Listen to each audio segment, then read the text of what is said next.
এবছর আমাদের দেশে পয়লা বৈশাখে ঢাকায় যে দৃশ্য আমি টিভির মধ্যে দেখলাম, তাতে আমার মনে হয়নি যে 12 কোটি মুসলমানের দেশে রাজধানীতে এই দৃশ্য হচ্ছে।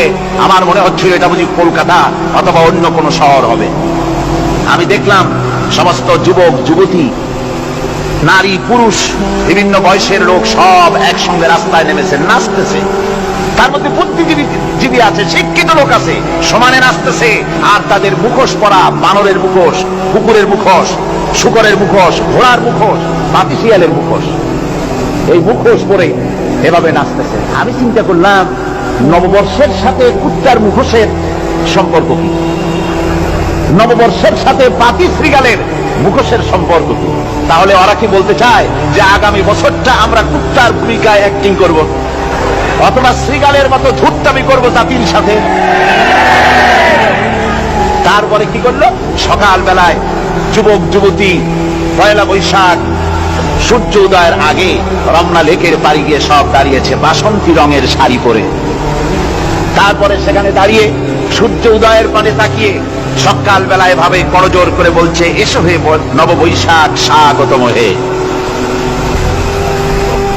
নববৈশাখ অলক্ষে বোধহয় এটা শুনে বলতেছে, বাবাজিরা আমারে ডাকতেছো, অপেক্ষা করো, আমি আসতেছি। আমারে ডাকতেছো, আমি আসতেছি।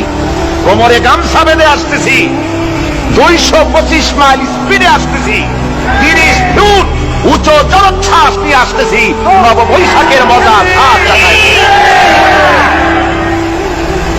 আমার ভাইরা, মুসলমান নববর্ষ উদযাপনের সাথে মুসলমানের কিসের সম্পর্ক?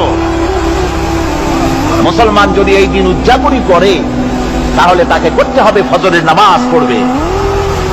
মুসলমান নববর্ষ উদযাপন করবে, ফজরের নামাজ পড়বে, তারপরে কোরআন শরীফ তেলাওয়াত করবে, দরুদ শরীফ পড়বে, আল্লাহর দরবারে হাত তুলে বলবে, রব্বুনা রাব্বি, একটি বছর পার করে দিলাম, নাফরমানি ছাড়া কিছুই তো করি নাই, বিগত বছরে যা করেছি মাফ করে দাও, আগামী বছরটা গোটা জাতি আর দেশের জন্য কল্যাণকর মঙ্গলময় করে দাও। এটাই তো বলা উচিত ছিল নাকি বলে? তা না করে, তা না বলে বৈশাখের পরিচালককে না দেখে সরাসরি বৈশাখকে আহ্বান করা হয়েছে।